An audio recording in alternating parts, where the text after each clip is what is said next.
صلی علی رسولہ الکریم۔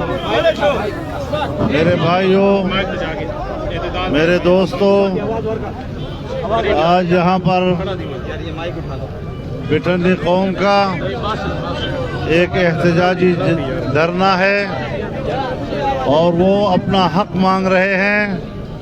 میں آپ کے پاس اس لیے آیا ہوں تاکہ آپ کو یہ اطمینان دلا دوں کہ قوم بٹھنی کے حقوق اور اس کے لیے ان کے مطالبات میں ہم ان کے شانہ بشانہ ہیں۔ میرے محترم دوستو، پاکستان میں آج ہر طرف افراتفری پھیلی ہوئی ہے۔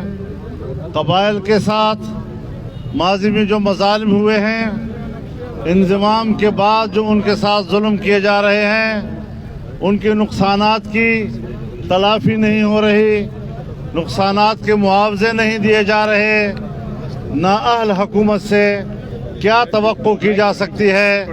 ایک ہی نعرہ ہونا چاہیے کہ اس حکومت کا خاتمہ ہی ہمارے مسائل کا حل ہے۔ میرے دوستوں اور بھائیوں، انشاءاللہ العزیز ہم آپ کے پاس آئے ہیں، آپ کے تمام مطالبات کی ہم حمایت بھی کرتے ہیں اور آپ کے ساتھ اپنی بھرپور یکجہتی کا اظہار کرتے ہیں۔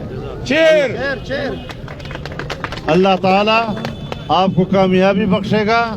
بٹھنی قوم ہماری اپنی قوم ہے، ان کی مشکل ہماری اپنی مشکل ہے اور انشاءاللہ ان کی مشکل کے حل کے لیے ہم آخر دم تک ان کے ساتھ شانہ بشانہ کھڑے رہیں گے۔